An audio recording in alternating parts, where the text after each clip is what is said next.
নমস্কার। আজকের এই অনুষ্ঠানে কিছু স্বপ্ন সংকেত সম্পর্কে আপনাদেরকে জানাবো। যে সংকেতগুলো পেলে অনুরোধ করব কাউকেই কিন্তু কোনোদিন বলবেন না। কারণ যারা অত্যন্ত ভাগ্যশালী হন, যারা অত্যন্ত পবিত্র মনের মানুষ হন, যাদের মন অত্যন্ত সচ্ছল হয়, যারা আধ্যাত্মিক জগতের সঙ্গে যুক্ত রয়েছেন, যাদের উপর বলতে পারি দৈবিক কৃপাদৃষ্টি রয়েছে, ভগবানের আশীর্বাদ রয়েছে, তারাই কিন্তু একমাত্র এই বিশেষ সংকেতগুলো স্বপ্নের মাধ্যমে পেয়ে থাকেন। আজকের এই অনুষ্ঠানটি অত্যন্ত প্রত্যেকের কাছেই বলতে পারি খুবই গুরুত্বপূর্ণ এবং খুবই ইন্টারেস্টিং কয়েকটি বিষয় আমি আপনাদের সামনে আলোচনা করব। তাই প্রত্যেকের কাছে আমি প্রথমেই একটাই অনুরোধ করব যে অনুষ্ঠানটির শেষ পর্যন্ত থাকবেন। আশা করছি অনেক কিছু অজানা বিষয় সম্পর্কে আপনারা কিন্তু আজ এই পর্বে অনুষ্ঠানে জানতে পারবেন। দেখুন, স্বপ্নশাস্ত্র অনুসারে আমরা প্রত্যেকেই ঘুমন্ত অবস্থায় স্বপ্ন দেখে থাকি, কিন্তু সব স্বপ্নেরই যে একটা অর্থ রয়েছে বা অর্থ কিছু থাকবে এমনটা কিন্তু বাধ্যবাধকতা নয়। কিছু কিছু স্বপ্ন আমরা দেখি অবাস্তব টাইপের, যার কোনো বাস্তবিক জীবনের সঙ্গে কোনো রিলেট কিন্তু আমরা করতে পারি না। বিশেষ করে দেখবেন যেসব স্বপ্ন আমরা ভোর 3টে থেকে 5টার মধ্যে দেখি, এই যে একটা টাইম ফ্রেম, এই টাইমের মধ্যে যদি আমরা কোনো স্বপ্ন পাই বা দেখে থাকি ঘুমন্ত অবস্থায়, তাহলে কিন্তু এর একটা অর্থ থাকতে পারে। কিন্তু আপনি ধরুন দুপুরে স্বপ্ন দেখছেন বা সকালে স্বপ্ন দেখছেন বা হয়তো সন্ধ্যার সময় অনেকেই ঘুমানো অভ্যাস রয়েছে ঘুমানোর, তারা যদি কোনো স্বপ্ন দেখে বা মাঝ রাতে কোনো স্বপ্ন দেখলেন হয়তো 12টা-1টার সময়, তো এই স্বপ্নগুলোর কিন্তু বেসিক্যালি কোনো মানে দাঁড়ায় না, বা এইগুলো ভবিষ্যতে যে কোনো কার্যকরী হয় সেটাও কিন্তু কোনো ইঙ্গিত বহন করে নিয়ে আসে না। জেনারেলি এই স্বপ্নগুলোর কোনো অর্থ বলতে পারি এক্সিস্টই করে না। তো সুতরাং সব স্বপ্নের কিন্তু অর্থ কিছু নেই। কিছু কিছু পার্টিকুলার স্বপ্ন রয়েছে, বিশেষ শুভ স্বপ্ন রয়েছে, কিছু খারাপ স্বপ্নও রয়েছে, সেগুলো খারাপ অর্থ বহন করে জীবনে নিয়ে আসে। কিছু আবার শুভ স্বপ্ন রয়েছে। তো এই খারাপ হোক বা শুভ হোক, যেটাই প্যাটার্ন হোক না কেন স্বপ্নের, সেটা যদি আপনারা ভোর 3টে থেকে 5টার মধ্যে এই টাইম ফ্রেমে দেখেন, তার অর্থ কিন্তু কিছু না কিছু অবশ্যই থাকে। দেখুন, আজকের এই কর্মব্যস্ততার জীবনে আমরা প্রত্যেকেই কর্ম করি, কিন্তু কি আমরা আজকের দিনে কোথাও না কোথাও একটা জিনিস লক্ষ্য রাখবেন যে আমরা আধ্যাত্মিক জগৎ থেকে অনেকটা কিন্তু পিছিয়ে যাচ্ছি। কারণটা হচ্ছে আমাদের হার্ডওয়ার্কিং। আমরা সকালে ঘুম থেকে উঠছি, সংসার দেখতে হবে, বাইরে কাজ করতে যেতে হবে, কাজের প্রেসার থাকে, অফিস লোড থাকছে, ব্যবসার জায়গাতে চাপ রয়েছে। তো এই বিভিন্ন রকম হার্ডওয়ার্কের জন্যে আমরা কিন্তু কোথাও না কোথাও সম্পর্কটা আধ্যাত্মিক বা স্পিরিচুয়াল জগতের সঙ্গে একটা যে সম্পর্ক আমাদের রয়েছে, সেই সম্পর্কটা কিন্তু বিচ্ছিন্ন হয়ে যাচ্ছে। এবং মানুষের জীবনে খারাপ সময় আসুক বা ভালো সময় আসুক, আমাদের প্রকৃতি, আমাদের ইউনিভার্স, পশু পাখির মাধ্যমে হোক বা কোনো স্বপ্নের মাধ্যমে হোক বা কোনো প্রাকৃতিক নিয়মে আমাদেরকে কিন্তু একটা ভবিষ্যতে কি ঘটবে সেটা কিন্তু আমাদেরকে প্রেরণ করতেই থাকে। কিন্তু আমরা এতটাই কর্মব্যস্ত হয়ে পড়েছি, সেই ইঙ্গিতগুলো কিন্তু আমরা বুঝতে পারি না, যার কারণে আমরা কিন্তু খারাপ সময়ের মোকাবেলা করতে পারি না এবং কি পুরোপুরি ভেঙে পড়ি সব দিক দিয়ে, মানসিক দিক দিয়ে, অর্থের দিক দিয়ে। যখন কোনো খারাপ সময় চলে আসে বা যখন কোনো ভালো সময় আসে, তো সেই বিষয়টাও কিন্তু আমরা বুঝতে পারি না। তো এখানে দেখুন, কিছু কিছু স্বপ্ন সংকেত রয়েছে, সেগুলো যদি আপনারা এই একটা টাইম ফ্রেমে পেয়ে যান, খুব শুভ সংকেত হিসাবে গণ্য করা হয়। খুব লাকি যারা হন তারাই কিন্তু সংকেতগুলো পান। এবং অনেকেই আছেন এই বিষয়গুলোকে আবার মানেন না, পাত্তা দেন না। তারা এরকম কোনো একটা স্বপ্ন দেখলে, হয়তো 3টে থেকে 5টার মধ্যে কোনো স্বপ্ন দেখেছে ভোর, তো তারা আবার পুনরায় ঘুমিয়ে পড়েন। এক্ষেত্রে স্বপ্নশাস্ত্র বলছে কখনোই ভালো স্বপ্ন দেখলে বা খারাপ স্বপ্ন দেখলে, দুদিকেই বলছি, কখনো ঘুমিয়ে পড়াটা উচিত নয়। না ঘুমিয়ে কি করা উচিত, সেই সময়টাতে ঈশ্বরের প্রার্থনা করা উচিত। দেখুন, আমাদের সমগ্র বিশ্বব্রহ্মাণ্ড, আমাদের ইউনিভার্স ক্রিয়েট হয়েছিল এই ব্রহ্ম মুহূর্ত সময়ে। এবং এই ব্রহ্ম মুহূর্ত সময়টিকে কি বলা হয়? দি ব্রহ্মাস টাইম, ব্রহ্মদেবের টাইম, যখন উনি ক্রিয়েট করেছিল এই ব্রহ্মাণ্ডকে। তো এই সময় কি হয়, সমস্ত দেবদেবীদের, যত দেবদেবী রয়েছে, ভগবান রয়েছে, সবাইকার কিন্তু নিজস্ব পাওয়ারগুলো অত্যন্ত ইনহ্যান্স হয়ে যায়। এবং সেই পাওয়ারগুলো কিন্তু এই ব্রহ্ম মুহূর্তে এই আমাদের এনভায়রনমেন্টের মধ্যে পুরোপুরি কিন্তু বিস্তার লাভ করে, স্প্রেড হয়ে যায়। তো সুতরাং এই সময়ে যদি আমরা কোনো কিছু প্রার্থনা, আমরা যদি কোনো কিছু প্রেয়ার ভগবানের কাছে মন থেকে নিজের বিলিফকে কাজে লাগিয়ে যদি করে থাকি, তাহলে সেক্ষেত্রে দুটো বিষয়ে ফ্ল্যাকচুয়েট হবে। একটা হচ্ছে কি, দ্য ল অফ অ্যাট্রাকশন, এবং সব থেকে বড় কথা কি, আপনার এই প্রার্থনা, আপনার এই প্রেয়ার সরাসরি ভগবানের কাছে গিয়ে কিন্তু পৌঁছে যাবে। তো এই সময়টাকে খুবই ভাইটাল সময় বলা হয়েছে, এবং এই সময়ে যে কোনো ইঙ্গিত পান অত্যন্ত শুভ বলে শাস্ত্রে গণ্য করা হয়েছে। যাই হোক, এরপর আপনাদেরকে আমি ওয়ান বাই ওয়ান প্রত্যেকটি স্বপ্ন, যেগুলো খুবই শুভ স্বপ্ন, সেগুলো সম্পর্কে বলার চেষ্টা করছি। আপনারা কিন্তু অনুষ্ঠানটির শেষ পর্যন্ত থাকুন। আচ্ছা, প্রথমেই দেখুন, যে স্বপ্নটির কথা আপনাদেরকে বলবো সেটি হলো সবুজ ধান ক্ষেত। এটা কোনো গ্রিন এনভায়রনমেন্ট, সবুজ ধান ক্ষেত, বা যদি আপনারা ধানের গোলা প্রচুর পরিমাণে কখনো লাইফে স্বপ্নের মাধ্যমে দেখে থাকেন, তাহলে কিন্তু এই স্বপ্নটা কারোর সাথে শেয়ার করবেন না। মেবি আপনার আত্মীয় পরিজন, মেবি আপনার হাজব্যান্ড ওয়াইফ, ফাদার মাদার, যেই আপনার নিকটবর্তী থাকুক না কেন রিলেশনশিপে, কাউকে কিন্তু এই স্বপ্ন কখনোই শেয়ার করবেন না। এরকম স্বপ্ন দেখার অর্থ হলো আপনি আপনার জীবনে একটা স্টেজে গিয়ে, কখন পাবেন কিভাবে হবে জানার প্রয়োজন নেই, কিন্তু একটা স্টেজে গিয়ে আপনি কিন্তু প্রচুর অর্থের মালিক হতে সক্ষম হবেন। আপনার ব্যবসা ভালো চলবে, বা আপনারা যে প্রফেশনে থাকুন না কেন সেখানে উন্নতির যোগ কিন্তু একটা সৃষ্টি হয়ে যায়। এরূপ স্বপ্ন দেখা অত্যন্ত সুখকর স্বপ্ন, শুভ স্বপ্ন, এবং এই স্বপ্ন দেখলে জানবেন জীবনে কখনো না কখনো সুখবর অবশ্যই আপনারা কিন্তু পাবেন, এবং সেটা খুবই ভালো সুখবর কিন্তু পেতে পারেন। এরপর দ্বিতীয় স্বপ্নটি হলো সূর্য, তারা, বিশ্ব ব্রহ্মাণ্ডের স্বপ্ন দেখা, অর্থাৎ দি সান, স্টার অ্যান্ড ইউনিভার্স, গ্যালাক্সি। যদি এই টাইপের কোনো স্বপ্ন দেখেন, এর অর্থটা কি জানেন? এর অর্থ হলো খুব ইজি। এরকম স্বপ্ন কিন্তু সচরাচর চট করে কিন্তু কোনো মানুষ দেখতে পায় না।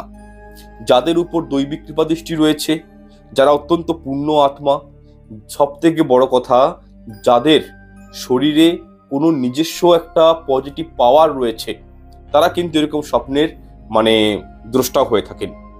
দেখুন, আমাদের প্রত্যেকের হিউম্যান বডিতে, মানব শরীরে ইরা, পিঙ্গলা, সুষুম্না নাড়ি কিন্তু সক্রিয় থাকে, এবং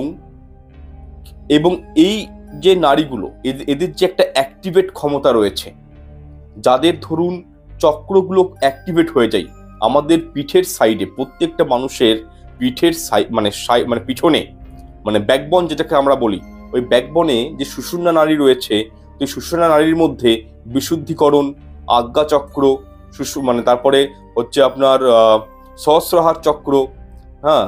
তো এই যে চক্রগুলো রয়েছে, ঠিক আছে, এই চক্রগুলো যখন অ্যাক্টিভেট হওয়ার মুখে চলে আসে, তখন কিন্তু এই স্বপ্নগুলো মানুষ পেয়ে থাকে। যারা স্পিরিচুয়াল দিক থেকে অত্যন্ত কানেক্টেড, যারা সাধু রয়েছেন, যারা দীর্ঘদিন যোগব্যায়াম করছেন, যারা দীর্ঘদিন মেডিটেশন করছেন, বিশেষ করে তারা কিন্তু এই স্বপ্নটা দেখে থাকেন। এবং এই যে কথাটা আপনাদেরকে বলছি আমি, যে সূর্য, তারা, বিশ্ব ব্রহ্মাণ্ডের স্বপ্ন যারা দেখে থাকেন, বা কোনো দেবদেবীর মূর্তির ছবি দর্শন করেন, তারা কিন্তু বলতে পারি লাখে একজন হয় এরকম, তারা অত্যন্ত ভাগ্যশালী হন। সুতরাং আপনারা যদি ঈশ্বর বা বিশ্ব ব্রহ্মাণ্ডের ধরুন স্বপ্ন দেখছেন, যে আপনারা পরিদর্শন করছেন, এইরূপ স্বপ্ন দেখলে কিন্তু কখনই কাউকে বলবেন না, কখনই কাউকে এই বিষয়ে শেয়ার করতে নেই। আপনারা বুঝে যাবেন যে আপনার আত্মা, আপনার মানসিকতা এবং আপনার শরীর, এই তিনটেই অতি পবিত্র, এবং এই তিনটে জিনিসকে প্রোটেক্ট করছে স্বয়ং ঈশ্বর, স্বয়ং প্রকৃতি, বিশ্ব শক্তি আপনাকে রক্ষা করছে। আর এই বিশ্ব শক্তি হচ্ছে কে? স্বয়ং অলমাইটি গড, যাকে বলা হয় সুপ্রিম পাওয়ার। তো এই অলমাইটি গড বা সুপ্রিম পাওয়ার, এই প্রত্যেকটি কিন্তু পরম ব্রহ্মকেই বোঝানো হয়। সুতরাং এইরূপ স্বপ্ন কারোর সঙ্গে শেয়ার করবেন না, নিজের গোপনে রাখবেন। জানবেন যে আপনার মাথার উপর ভগবানের আশীর্বাদ রয়েছে, এবং আপনি অত্যন্ত একজন সৎ মনোবৃত্তির মানুষ, এবং জীবনে আপনার সফলতা কিন্তু আসতে বাধ্য। দেখুন, তৃতীয় যে স্বপ্নটি আপনাদের সঙ্গে শেয়ার করব সেটা হলো ৩৩ কোটি উচ্চ গুণসম্পন্ন দেবদেবীর উপরে কে জানেন? আমাদের মাতা পিতা, যারা আমাদেরকে জন্ম দিয়েছেন, এই পৃথিবীর আলোটুকু দেখিয়েছেন। আপনারা যদি জীবনে কখনো নিজের বাবা মায়ের স্বপ্ন দেখেন যে আপনি তাদেরকে জল খাওয়াচ্ছেন বা আপনি তাদের সেবা করছেন বা মাতা পিতাকে প্রণাম করছেন, তাহলে এই স্বপ্ন কিন্তু কোনো অংশে কম নয়। আপনি অত্যন্ত লাকি, আপনি অত্যন্ত সৌভাগ্যশালী, ভাগ্যবতী একজন যে এরকম স্বপ্ন আপনি দেখেছেন। যারা এরকম স্বপ্ন দেখেন তাদের উপর প্রত্যেকটা দেবদেবীর আশীর্বাদ অনুকম্পা কিন্তু অবশ্যই থাকে। তারা জীবনে যেরকমই সমস্যায় পড়ুক না কেন, সেই সমস্যা থেকে তাদের পিতৃবল, তাদের মাতৃবল তাদেরকে সেই সমস্যা থেকে বেরিয়ে আনতে সাহায্য করবে, বার করে নিয়ে আসবে। ঈশ্বরের কৃপায় আপনারা কিন্তু সমস্ত সমস্যার মোকাবেলা করতে সক্ষম হবেন। দেখুন, এইরূপ স্বপ্নের অর্থ হলো জীবনে অত্যন্ত ভালো কিছু হওয়ার আগে মানুষ এই স্বপ্ন কিন্তু দেখে থাকে, মাতা পিতার স্বপ্ন দেখে থাকে। এর অর্থ হলো মাতা পিতাকে দেখাই বুঝে যাবেন যে জীবনে সাকসেস, সফলতা অবশ্যই কিন্তু আপনাদের জীবনে আসবে, ডেফিনেটলি আসবে, কেউ আটকাতে পারবে না। আচ্ছা, এরপর চতুর্থ যে স্বপ্ন সংকেতটি আপনাদের সঙ্গে আমি আলোচনা করব সেটা হলো, ধরুন আপনারা স্বপ্ন দেখছেন, ভোর ৩টে থেকে ৫টা টাইম ফ্রেমটা কিন্তু ভুলবেন না। এই সময়ের মধ্যে যদি স্বপ্ন দেখেন কোনো তীর্থস্থান, কোনো মন্দির, কোনো শিবালয়, কোনো দৈবিক মন্দির স্বপ্ন আপনারা যদি দেখেন, বা আপনারা স্বপ্নে যদি হেভেন দেখেন, স্বর্গের স্বপ্ন দেখেন, এগুলিকে অত্যন্ত শুভ সংকেত বলা হয়। যেসব জাতক জাতিকাদের মন অত্যন্ত দুর্বল হয়, মনে নেগেটিভ থিঙ্কিং রয়েছে, তারা কিন্তু এরকম স্বপ্ন কখনোই, আমি একদম আই উইল বেট ইউ, কখনোই তারা কিন্তু এই স্বপ্ন দেখতে পাবেন না। যাদের মন মস্তিষ্ক অত্যন্ত পবিত্র, যারা উচ্চ মার্গের চিন্তা ভাবনা করেন, যারা নিজের জীবনধারাকে আধ্যাত্মিক জগতের সঙ্গে পুরোপুরি কানেক্টেড রেখেছেন, সম্পর্কযুক্ত রেখেছেন, তারাই কিন্তু এইরূপ স্বপ্নের দ্রষ্টা হয়ে থাকেন। এইরূপ স্বপ্ন দেখার আক্ষরিক অর্থটা কি জানেন? অতি সত্বর আপনাদের জীবনের যাবতীয় মনস্কামনা পূরণ হতে চলেছে দৈবিক কৃপায়, এবং আপনারা স্বয়ং বলতে পারি ঈশ্বরের সান্নিধ্য ইতিমধ্যেই লাভ করে ফেলেছেন। তথা এমনটা মনে করা হয়, এই স্বপ্ন যদি আপনারা কাউকে বলে দেন তাহলে কিন্তু স্বপ্নের গুরুত্ব বা ফলাফল থেকে অবশ্যই কিন্তু বঞ্চিত হয়ে যাবেন। সুতরাং অনুরোধ করব, কাউকে এই বিষয়ে কিন্তু বলবেন না। এরপর ৫ম নাম্বার যে স্বপ্নের কথা বলবো সেটা হলো প্রবাহিত নদী, থেমে যাওয়া নয়, কোনো পুকুর নয়, প্রবাহিত নদী। যে কোনো গঙ্গা হতে পারে, যমুনা হতে পারে, সরস্বতী হতে পারে, গোদাবরী হতে পারে, বা যে কোনো আপনার গ্রামের নদীও যদি দেখেন, আপনি যেখানে রয়েছেন সেখানে কোনো একটা নদী রয়েছে, যদি সেটারও স্বপ্ন দেখেন যে নদীর জল প্রবাহিত হচ্ছে, এইরূপ সংকেতকে অত্যন্ত শাস্ত্রমতে শুভ সংকেত বলা হয়। এরকম সংকেত পেলে বুঝবেন আপনার জীবন থেকে ঋণ, অর্থকষ্ট এগুলো কিন্তু দূরীভূত হওয়ার সম্ভাবনা তৈরি হয়ে যায়। অর্থ উপার্জনের যোগ তৈরি হয় জীবনে, অত্যন্ত শুভ স্বপ্ন। যাই হোক, ৬ নম্বর বিষয়টি হলো, দেখুন, ফলভর্তি গাছ, কাঁঠাল গাছ হতে পারে, আম গাছ হতে পারে, লিচু গাছ হতে পারে, হোয়াট এভার, যাই হোক, যে কোনো ফলবর্তী গাছ দেখা অতি শুভ সংকেত। এরকম স্বপ্ন পেলে জানবেন শীঘ্রই আপনাদের জীবনে কিন্তু একটা অর্থের আনাগোনা হতে পারে। সেটা হতে পারে ৫০০ টাকা আসতে পারে, ১,০০,০০০ টাকা আসতে পারে, ১ কোটি আসতে পারে। অর্থ কোনো না কোনো দিক দিয়ে, বলার চেষ্টা করছি এটাই, আপনাদের হাতে কিন্তু আসবে যদি এরকম সংকেত কখনো পেয়ে থাকেন। ৭ম নাম্বার স্বপ্নটি হলো, দেখুন, মাছের স্বপ্ন দেখা। আমি ইতিমধ্যে এই বিষয়ে কিন্তু একটা অনুষ্ঠান প্রোভাইড করেছিলাম, পারলে দেখবেন। তবু আপনাদেরকে আমি খুব সংক্ষেপে বলে দিচ্ছি, অনেকেই বিষয়টি জানতে চেয়েছেন। দেখুন, আপনি মাছের স্বপ্ন দেখা খুবই শুভ, জীবনের সফলতার প্রতীক। মাছ অত্যন্ত পবিত্র একটা জিনিস। দেখুন, আপনি যদি দেখেন স্বপ্নে আপনি কোনো নদী বা পুকুরে বা যেখানেই হোক মাছ ধরছেন, কোনো কিছু ছিপ দিয়ে মাছ ধরছেন, এর অর্থ হলো আগামী কাল, অর্থাৎ আপনার ভবিষ্যৎ, আপনার ইন ফিউচার, আপনারা কিন্তু ভালো একটা ফল পাবেন, টাকা পয়সা প্রাপ্তি করতে পারবেন, এবং রোগ জ্বালা ব্যাধি থেকে আরোগ্য লাভ করতে চলেছেন। জেনে রাখুন, যদি কখনো স্বপ্ন দেখেন আপনি মাছ ধরছেন, এছাড়াও আপনি মাছের যেরকমই স্বপ্ন দেখুন, খুবই শুভ সংকেত। জানবেন খুব শীঘ্রই আপনাদের জীবনে কিন্তু একটা পরিবর্তন হতে পারে।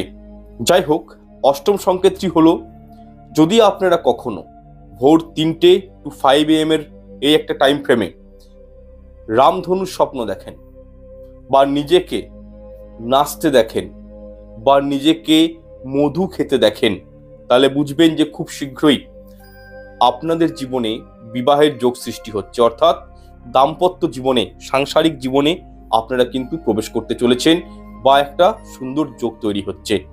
আচ্ছা, 9 নম্বর বিষয়টি হলো, স্বপ্নে যদি কখনো শিব মন্দির দেখতে পান, কোনো শিবালক দেখতে পান, এবং ওই শিব মন্দিরে সর্প দেখতে পান, যে শিবজির কাছে বা শিবলিঙ্গকে সর্প জড়িয়ে ধরে বসে রয়েছে, যদি এরকম কোনো স্বপ্ন দেখেন এবং আপনি সেই শিব মন্দিরে গেছেন, শিবজিকে প্রণাম করছেন, লাইক এরকম যদি কোনো ভিউ বা স্বপ্ন দেখে থাকেন, ড্রিম পেয়ে থাকেন, তার মানে বুঝতে হবে যে জীবনে, মানে আপনার জীবন থেকে যাবতীয় শারীরিক সমস্যাগুলো কিন্তু দূরীভূত হয়ে যাবে।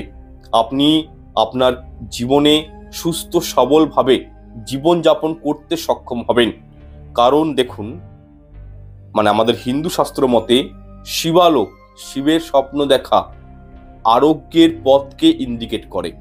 সুতরাং এইরূপ স্বপ্ন যদি কখনো দেখে থাকেন, কাউকে বলবেন না, শেয়ার করবেন না। এর ফলে এরকম স্বপ্ন তারাই দেখেন যারা কিন্তু সুস্থ এবং নিরোগ থাকেন। আচ্ছা, এরপর 10ম যে সংকেতটি আপনাদের সঙ্গে শেয়ার করব সেটা হলো ঘোড়ার স্বপ্ন দেখা। দেখুন, ঘোড়া দৌড়াচ্ছে। ঘোড়া হচ্ছে মান, যশ, খ্যাতি, সৌভাগ্যের প্রতীক, খারাপ নয়। এই যে পয়েন্টগুলো বললাম, যশ, খ্যাতি, সমৃদ্ধি, প্রতিপত্তি, সুনাম, এগুলো মানুষ পাওয়ার আগে বা জীবনে সফলতা প্রাপ্তির আগে, বা পারিবারিক ক্ষেত্রে বলুন বা সামাজিক ক্ষেত্রে মান সম্মান মর্যাদা লাভ করার আগে এরকম স্বপ্ন কিন্তু মানুষ থেকে থাকেন যে ঘোড়া দৌড়াচ্ছে। এখানে একটি বিষয় বলে রাখি, যদি আপনারা 3-এর অধিক ঘোড়া দৌড়াচ্ছে এরকম কোনো সংকেত পান, মানে ডেফিনেটলি জেনে রাখুন খুব ভালো সংকেত। এবং যদি কখনো 7 ঘোড়ার স্বপ্ন দেখেন, যে 7টি সাদা ঘোড়া দৌড়াচ্ছে একসঙ্গে, এটিও অত্যন্ত শুভ সংকেত। আপনার মানে এর অর্থটাই হলো জীবনে সফলতা আসবেই, কোনো না কোনো পথ ধরে, কোনো না কোনো মাধ্যমে। সব মানে অবশ্যই আপনাদের জীবনে কিন্তু সফলতা আসবে। আপনার জীবনে সুখ্যাতি জীবনে পাবেন, প্রতিপত্তি, সুনাম, মানে মানসিক সাংসারিক জীবনে বলুন বা আপনি মানসিক দিক দিয়ে আপনার পারিবারিক ক্ষেত্রে একটা মর্যাদা পাবেন, আপনি সমাজে একটা প্রতিপত্তি থাকবে, মান সম্মান পাবেন। যাই হোক, এই যে বিষয়গুলো আপনাদেরকে জানালাম, এরূপ সংকেতগুলো পেলে অবশ্যই এই সংকেতগুলো কারোর সঙ্গে শেয়ার করবেন না, শুভফল নষ্ট হয়ে যায়। বারবার বিষয়টি বলছি আমি, অনেকেই কমেন্ট করেন, আজ আমি স্যার মা কালীর স্বপ্ন দেখেছি, এর অর্থ কি? কেউ বলেন আজ আমি হনুমানজির স্বপ্ন দেখেছি, কেউ বলেন আজকে আমি তীর্থস্থানে যাচ্ছিলাম, এরকম স্বপ্ন দেখেছি। আপনারা যদি কমেন্টে আমাকে স্বপ্নগুলো বলে দেন, তাহলে তো আপনাদের স্বপ্নের যে শুভ ফল সেটা কিন্তু অ্যাজ পার স্বপ্নশাস্ত্র নষ্ট হয়ে যাচ্ছে। কেন বলবেন? বলার প্রয়োজন নেই। যাই হোক, আজকের এই অনুষ্ঠানটি আর দীর্ঘায়িত করছি না। প্রত্যেকেই ভালো থাকুন, সুস্থ থাকুন, এবং আপনাদের কি মতামত এই বিষয়গুলোতে কাইন্ডলি একটু আমাকে জানাবেন। এতে আমরা অত্যন্ত বলতে পারি অনুপ্রাণিত, সমৃদ্ধ হই। এবং অনুষ্ঠানগুলি ভালো লেগে থাকলে অনুরোধ একটাই করবো, লাইক কমেন্ট শেয়ার করতে ভুলবেন না, এবং চ্যানেলটি অবশ্যই অনুরোধ করবো সাবস্ক্রাইব করে পাশে থাকা বেল আইকনটি অন করে রাখবেন। ঈশ্বর আপনাদের মঙ্গল করুক। নমস্কার, ধন্যবাদ।